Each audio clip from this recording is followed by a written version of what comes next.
What is up, guys? Wrestling Premiere is here. Now, before I start this video, let me just say that the first GOAT or not, whatever the hell that series is going to be called, The Case, I don't know. The first episode is going to be on the Hitman Bret Hart. Personally, I feel like Bret Hart is one of the GOATs, and I gotta, give a reason why, and why he isn't, the case for and the case against the Hitman. So, the first episode of that is going to be about the Hitman Bret Hart. Right now, let's get into the video. WrestleMania 28, Sun Life Stadium, Miami, Florida. Daniel Bryan at this point was the world champion. He won the title as a face, but over time he began to become more annoying, and every time he won a matchup, he celebrated as if he won a title. It was an underdog heel, and look at this picture. That emphasizes what Daniel Bryan's title reign was. Bryan began to do the yes chant, and he started to act like a jerk to his girlfriend, AJ Lee. Now that I give you a description as to who Daniel Bryan was at the time, let's talk about his match with Sheamus. Bryan was world champion at WrestleMania. Not any WrestleMania, but one of the greatest. It doesn't get better than that, because Bryan wasn't seen as a world champion 6 months beforehand. He had that briefcase, he was continuously losing matches, but now he's at WrestleMania holding the title. He kissed AJ and Sheamus kicked him, that's all. He lost the title that he held for 4 months in 18 seconds. I don't know why they made him lose the title in less than a minute, but they did, and things seemed gloomy for Bryan's future in the main event scene. The funniest thing to me about this match was the fact that Bryan brought out a custom-made robe for this damn match. Now, personally, I didn't really think much of this at the time because Bryan was weak as champion. What I mean by that is I did like his title reign. He is capable of being champion, but he was barely escaping his challengers. It was bound to end like this. And if his 18-second loss frustrated him, Daniel Bryan had this to say. Of course I do. I was the world heavyweight champion for 4 months. I wanted to go out there and steal the show. I was trained by Shawn Michaels, and that's what he's notorious for. I've always had the mindset that my wrestling is as good as or better than anybody out there. I was really looking forward to going out there and showing everyone what I can do on the biggest stage of them all. And then I just wasn't able to do it. Now, Bryan didn't whine or complain about this loss, though. Once again, there wasn't much of a conversation. This is my job, you know. You have to do something, and even if you don't like it, that's what you do. But you go out there and do the best that you can. I went out and did the best entrance I could possibly do. You just do your best.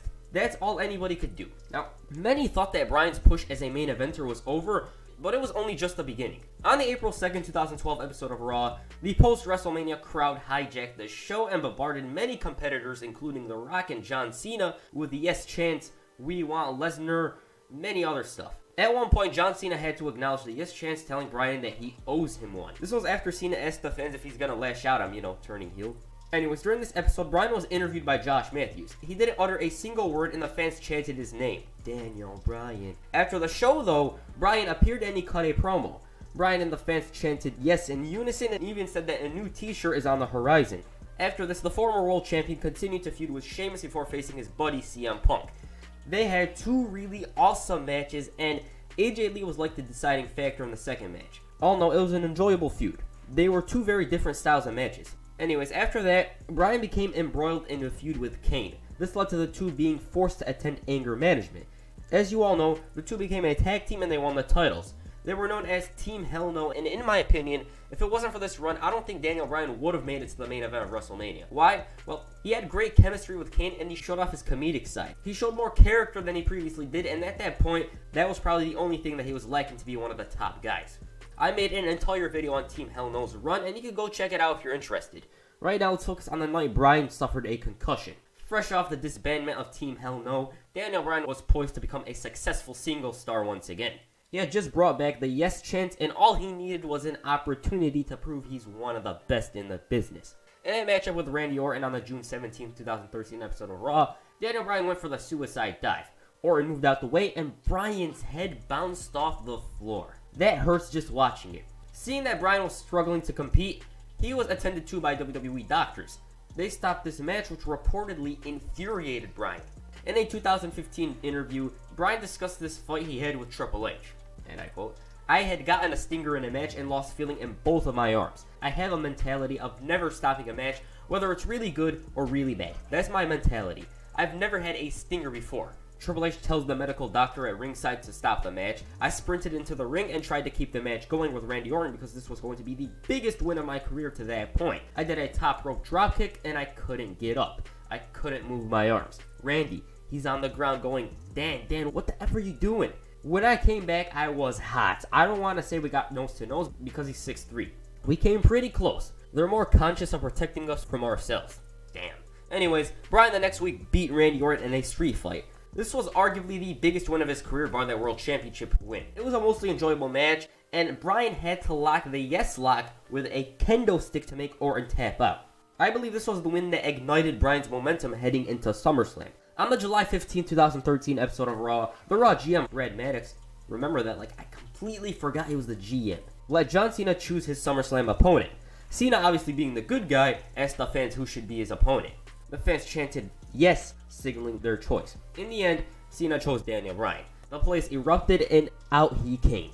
Yes chants intensified and the match was set. In the build-up to the match at SummerSlam, Vince McMahon questioned Bryan's ability. He didn't think the half-pint troll had it in him. Vince said that he hopes at SummerSlam, John Cena and Daniel Bryan just disappear like little particles in the air. He didn't want neither of them to win. Bryan replied to this saying that the thing he likes about McMahon is that he's always honest with him, but in his own words, it doesn't matter what he thinks. It matters what they think, the fans. Yes chants once again intensified. Bryan asked the fans if they want a new WWE champion, to which they loudly replied, yes, yes, yes. Damn, that was really loud. That is the norm with this run. I don't even know why, but he was so damn over. Meanwhile, Bryan also questioned John Cena. He asked him if what Vince said earlier is true. It was about how Cena was lying. He was manipulating Bryan into thinking that he respected and praised him. Cena mentioned Vince is a guy that tries to stir the pot to promote his pay-per-views. Bryan said that Vince, good or bad, has always been honest with him. The champ put on his hat and asked Bryan if he thinks that he's a liar. If only Bryan replied to this saying, well, I ain't calling you a truther. Meanwhile, Triple H tried to get into McMahon's mind. Vince said that he wanted someone like Triple H, but a younger version. What he means by that is that he wanted someone like Triple H to take the championship from both Cena and Bryan. Stephanie chimed in and suggested that Bryan undergo a corporate makeover. This is reminiscent of the Stone Cold corporate makeover from '98, except this is kind of different. The next week, Stephanie introduced Bryan, they showed highlights of his makeover, and he even ate meat. Vince said that despite not wanting Bryan as champion, he might find a way to work it out with him. And there's only one more thing to complete this makeover, and that's the beard. He wanted the beard gone. Out came the barber's chair, and Wade Barrett, who apparently knows a bit about cutting hair. They said his grandfather was a barber or something like that. This didn't end well for Barrett, as Bryan headbutted him and shaved a part of his beard.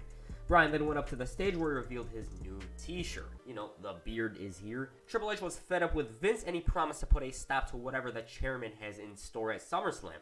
On the final Raw before the event, The Miz hosted Miz TV with his guests being John Cena and Daniel Bryan. This is one of the more famous segments in Bryan's rise to the top of WWE. Daniel Bryan said that his t-shirt is a parody of John Cena himself. He said that Cena is a parody of wrestling. He also said that he wanted to be WWE champion for one reason. It means that there's nobody better than Daniel Bryan. Cena took off his shirt and said that what Bryan called him was strong. He said that he's here for all of this, the fans. Cena said that Bryan is white hot, but he should be smart enough to know that he, John Cena himself, is proud of what he's become. You know what? Here are Cena's words, and I quote, "You are red hot right now, but you will always have critics. You should be proud of every single thing you've accomplished here, but you should be smart enough to know that I am proud of what I've done here. I am proud of who I am, and I am proud of what I've become. Because what I've become is a man who spent the last 12 years wrestling around the world, from Tokyo to Shanghai, from New York right here to Sacramento. Sometimes they cheer, sometimes they boo, but I've stood in for a dozen years in front of the most hostile environments, in front of the biggest names this business has to offer, and the difference between you and me is not parody, Jack. Every one of those matches I did while I was holding this, so please think I'm a joke. Please think I'm a parody. Please think of Los Angeles on Sunday. Just a shell of a man who's a t-shirt, a set of wristbands, a off-the-rack set of cargos, and a beat-up set of Pumas. Please think that about me. Because that's what every one of your peers has thought about me, and I've beaten them all. All of them. I've wrestled and beaten them all. And that's a pretty stout list. A list that includes Triple H, Shawn Michaels, Batista, Randy Orton, CM Punk, The Rock. And Daniel, you gotta understand, you're hopefully on your way. You're on your way to greatness, but I can't put you in that class because you don't belong in that class. You want to talk about how demeaning catchphrases are? What's yours? Respect the beard? Well, Daniel, respect here. It isn't given out. It is earned. You listen to me and you listen good. If you are enough to hold this Sunday, then and only then you earn my respect. And these are Bryan's words. And there it is, clear and simple, plain as day. You just spelled it out. You don't respect me. Not only that, you are not treating this like you treated your matches with Shawn Michaels, like you treated your matches with The Rock, because you respected those men. And why should you treat me like that, huh? You have held the WWE Championship 11 times. How could you? How could you understand the hunger, understand the desire that I have for holding that WWE Championship just once? That's all. How could you understand that? And you can't. Because for you, this is just another SummerSlam. But for me, this is the biggest match of my life. You know, there's a custom I've learned in Japan that they did before big matches. And it's to fire somebody up. It's to light that spark from one wrestler to another. So that they would bring everything they had to that fight. They take their hand and as hard as they possibly can, they slap him in the face. You know, I wish so bad that I could do that to you right now, but I can't because you're not a wrestler and you don't deserve it. Cena repeatedly asked for Bryan to slap him, and when he refused, Cena himself slapped him. Bryan continued to tell Cena that he didn't deserve it, but out came the special referee Triple H. He tried cooling them down before Mr. Money in the Bank, Randy Orton, came out.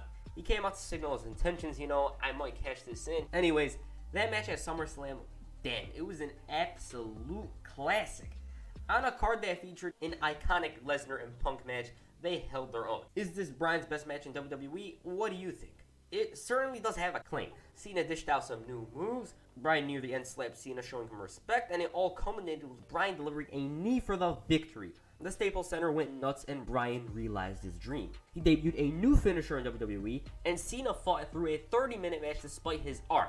I believe he had surgery on that arm later that week. Overall, it was a spectacular match, and I highly recommend you watch it if you've never have. He beat Cena clean as a whistle. After the match, Cena congratulated Bryan, and he celebrated. Fireworks went off, and confetti came down from the ceiling. It was a party, but then Randy Orton came out with bad intentions. He teased cashing in the briefcase, but decided, you know what, not tonight. As Orton walked up the aisle, he had a change of heart. Triple H then suddenly spun Daniel Bryan around and kicked him and hit the pedigree. Orton marched down to the ring and he cashed in his briefcase. He covered Bryan and he was the new WWE Champion.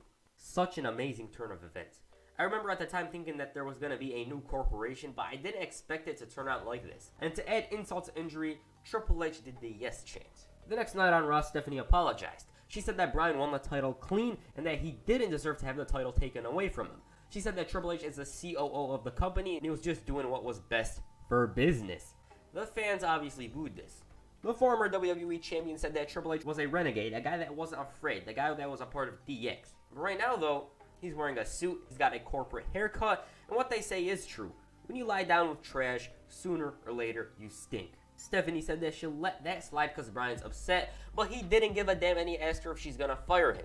He didn't care. He'll go back to wrestling on the indies and selling t-shirts from his car. He then said that before he leaves, though, he's gonna get his money's worth. He will really give them a reason to fire him. Stephanie said that Bryan's valued here and they don't want to fire him. She said that she needs to manage Bryan's expectations, though. Not everyone could be WWE Championship material. And then she said that Bryan isn't an A-plus player, but a solid B. So Bryan's a B-plus player in their eyes. Bryan said that she reminds him of a letter that starts with B. Stephanie started to lose her patience and she called for security to eject Bryan out of the arena. Daniel Bryan chants intensified as he left the arena. Later that night was Randy Orton's championship coronation. The entire roster lined up on the stage to witness Orton's celebration as the new champion.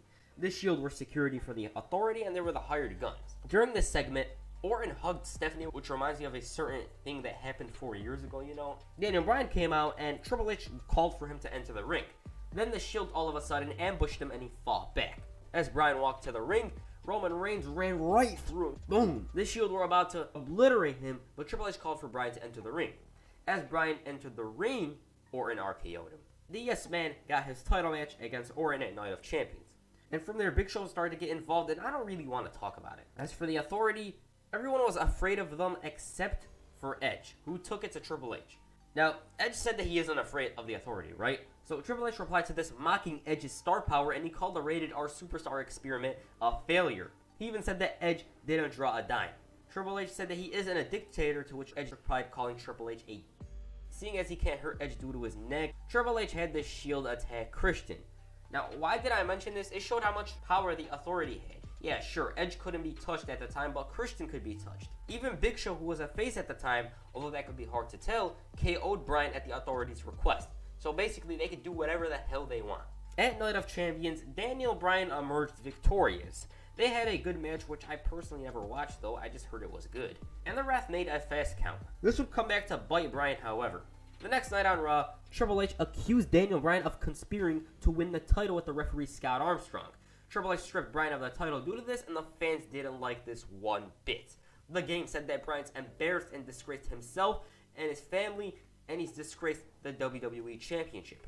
He even said that he thought Shawn Michaels taught him better than this. The game demanded that Bryan hand over the title, and Randy Orton came out. The leader of the Yes Movement refused to let go of the title, and Orton RKO'd him. Triple H seized the belt. Anyways, the match between Orton and Bryan at Battleground ended with Big Show interfering and ruining the damn match. So, what did this mean?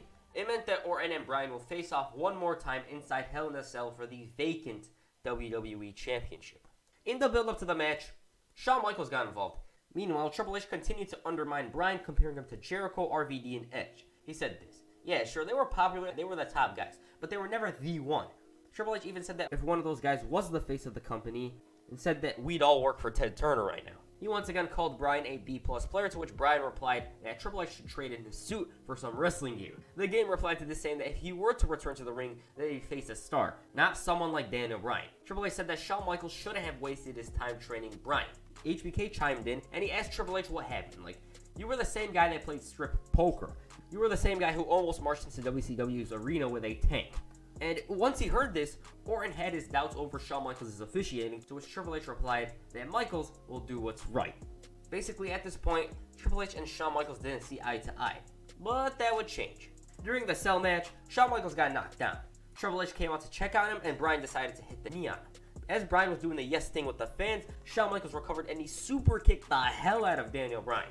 Orton covered him and he retained the title. Now, a little side note, is Shawn Michaels like the most controversial referee ever? That might be a good video in itself. Like, there's so many matches that he officiated and he's always been controversial. The next night on Raw, Bryan paid back the favor to his teacher, Shawn Michaels. HBK explained things from his perspective. He said that he called the match right down the middle, and the fans chanted, "You sold out," as Michaels said that Triple H is his best friend. Now, HBK at this point just wanted Bryan to accept his apology, but the leader of the Yes Movement, however, refused. Like, he didn't want to shake the Heartbreak Kid's hand. Michaels demanded that Bryan accept the apology and shake his hand, and once again the leader of the Yes Movement said no. Michaels said that he's given Bryan a chance on worldwide TV to shake his hand. Bryan did shake his hand, but only to lock him into the S-Lock. Following this, Bryan moved away from the main event, seemed to feud with the Wyatt family for a bit. Now, to be honest, I don't remember much from this feud, and I don't think it'll add much to this video. One thing I do remember, however, is the Slammy Award episode of Raw. In Seattle, Washington, the crowd absolutely hijacked the last segment of the show. All the former world champions were there, Mark Henry had to acknowledge the Daniel Bryan chants, and the fans went crazy. It was bonkers. Now, in my opinion, not in my opinion, in general, in the last decade, not many have gotten a pop of this magnitude. Like, Bryan was just standing there, he was just breathing, just standing up there, and they're like, yes, yes, Daniel Bryan. It was absolutely wild. The Yes Movement would go on hiatus for a bit because Bryan joined the Wyatt family a few weeks later. This Wyatt family thing ended real quickly. The reason why is because on January 8, 2014, Michigan State's basketball team did the Yes chant, crowd did the Yes chant, and it was wild because 20,000 fans doing a wrestler's chant in unison. Like, come on, that's crazy. So WWE decided to have Bryan revert to being a fan favorite once again. On the January 13, 2014 episode of Raw, Daniel Bryan decided to break free from the Wyatt family. The fans chanted his name all over the arena as he assaulted Bray Wyatt. Yes, yes, yes, they're cheering, man.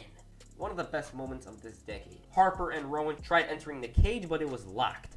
Bryan took off the jumpsuit and he continued delivering a pounding to the leader of the Wyatt family. He did the yes thing and he connected with a flying knee. The crowd was completely into it. It was one of the loudest crowds of this decade. Bryan had them in the palm of his hands. The best moment was probably when he slowly raised his arms. You know, yes, yes, yes. I loved it. Since Bryan broke free, a match was set for the Royal Rumble. Wyatt versus Bryan. They had an absolute world beater. Once again, one of the best Royal Rumble openers ever. Wyatt won this one to end the feud, and meanwhile, a certain someone had just returned to the company. It was Batista who returned after 4 long years. Seriously, 2010 to 2014 feels way longer than 2016 to right now. Those 4 years felt like 7 years. He declared his intentions for the Royal Rumble, and to be honest, I thought he was winning. There was no way that Batista's returning at the Rumble and losing that match. It didn't seem possible to me. The fans, though, they clearly didn't like Batista's return. And during the Rumble match, they were anticipating Bryan's arrival. 20 entrants came in, yet he wasn't there. 29, okay, sure. Now number 30, it's gotta be him. Booyaka, booyaka, oh hell no. The boos that Rey Mysterio got, man, I've never seen that. I felt bad for him, I swear. Like, he didn't deserve to be booed. Rey Mysterio had nothing to do with this. He was just called in to be number 30, and that's all. That Rumble ended with Batista victorious. Roman Reigns, meanwhile, put in quite a performance, and he was being cheered by the fans. Imagine if they called an audible and had Reigns win this one. I mean, they would have probably turned on him eventually, but that moment would have been awesome. Batista's win was panned by the fans. Like, they didn't like it. A lot of people hated it. They were complaining about it, and Batista himself was kind of frustrated with how it turned out. He thought it was going to come and be cheered, I believe. I'm not sure, though. Like I said, personally, I expected this, and I didn't really care because I knew Batista was winning. It just looked like it to me. The next night on Raw, Daniel Bryan called out the Authority on not including him in the Royal Rumble. Now, I think this was the moment plans changed. I'm not sure, though, because CM Punk had just quit earlier that day, I believe, and they were scrambling to save WrestleMania 30. Stephanie said that they didn't want Bryan to compete in 2 matches. Well, Bryan disagreed. He said that they don't care about protecting him, and they don't care for what's best for business. They care for what's best for themselves. Stephanie asked Bryan if he thinks that these people in the arena came to see him. They chanted yes. Like, she's like, do you really think these people in the arena came to see you? The leader of the Yes Movement demanded that the Authority listen to these people, and he wanted to be a part of the Elimination Chamber match. This led to a tense stare down. Bryan was later added to the match after qualifying with John Cena and Sheamus by beating the Shield in a 6-man tag team match by disqualification. Now, about that match, it was spectacular. Unfortunately, it was one of Christian's last matches, but I like the story of how he was desperate to win the title that he had to attack Daniel Bryan. I loved it. And even if he did win the title, it would have made for an awesome moment, regardless of this Daniel Bryan thing.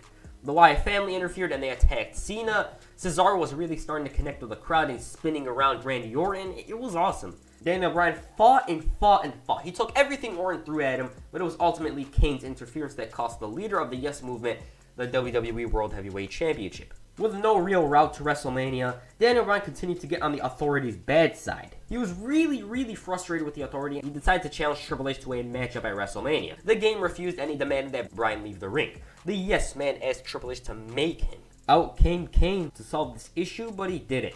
Now, since Bryan wasn't exactly going to take no for an answer, you know what he decided to do? He decided to occupy Raw on the March 10, 2014 episode. This really pissed off the Authority. It sent them over the edge. Security couldn't really do anything about this, and Stephanie told the fans that Daniel Bryan is the wrong horse to back. Bryan said that they don't own any of this. We own this ring. Stephanie continuously shouted for Bryan to get out, and he said that they will get out, but only if he gets his matchup against Triple H at WrestleMania. Triple H said that he's protected Bryan since SummerSlam, and the reason why he doesn't want to face him at WrestleMania is for his own good. He then accepted the match, but that wasn't it. He said that what the fans really want to see is Bryan fight for the WWE World Heavyweight Championship. So basically, if Bryan beats Triple H, then he's added to the title match. Triple H threw a fit and he accepted the match. Oh man. Bryan was originally going to face Sheamus, and now he's finally going to get the chance on the biggest stage to show what he's made of. Heading into the match, though, Bryan was at a disadvantage. He suffered a shoulder injury at the hands of Triple H, which meant that he wasn't at 100%.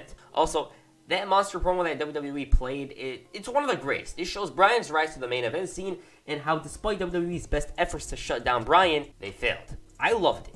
Triple H made his WrestleMania entrance with Alexa Bliss, Sasha Banks, and Charlotte. When Bryan came out, the Superdome was going crazy. Yes. He had a hell of a lot riding on this one. Now, about this one, it was one of the best WrestleMania openers ever. It's probably behind Owen and Brett, but nonetheless, it was one of the best. Bryan was the underdog. He sold the injured shoulder. Triple H smelled blood, and he tried to continue destroying the shoulder. It was amazing storytelling. Triple H is one of the best in that department. It's undeniable. Bryan played the role of underdog really well, and it was high stakes and high drama. In the end, Bryan countered Triple H's back body drop to connect with the knee. It took him one knee to beat Triple H. It wasn't like Triple H kicked down and he hit another one. Despite losing the matchup, the sore loser Triple H continued his assault on Daniel Bryan. To add insult to injury, Triple H shattered the shoulder with a devastating chair shot. Now, Bryan was obviously at a bigger disadvantage, seeing as he already competed in a 30-minute matchup, and he already had an injured shoulder. Bryan was kinda ready to go. He delivered another match of the year candidate along with Randy Orton and Batista. During the matchup, Bryan had Orton locked in the yes lock, but Triple H came out and he pulled the referee from outside the ring. Batista then hit the spinebuster and the Batista bomb, and Triple H brought in the crooked ref. Bryan kicked out, and yes chants intensified. Bryan kicked the ref, and from there he hit the suicide dive on all three of them.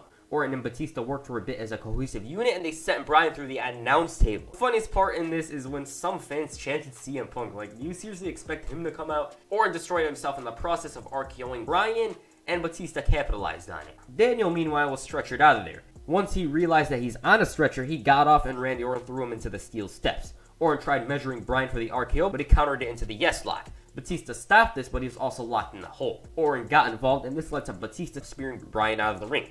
Orton capitalized on this by hitting the RKO, but Batista kicked out. Orton then tried going for the punt, but Bryan hit the knee. Batista, noticing this, threw Bryan to the outside so he could cover Orton.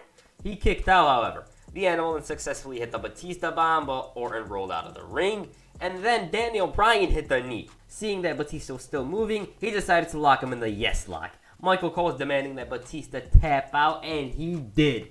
The Miracle Kid. The Miracle Kid. The Miracle on Bourbon Street. It's such a legendary moment. I can't even tell you how great this moment was to witness, because Daniel Bryan, this guy was fired from WWE like 2 or 3 times, has finally climbed to the top of the mountain, and now he's the WWE World Heavyweight Champion. Like, it can't get better than that.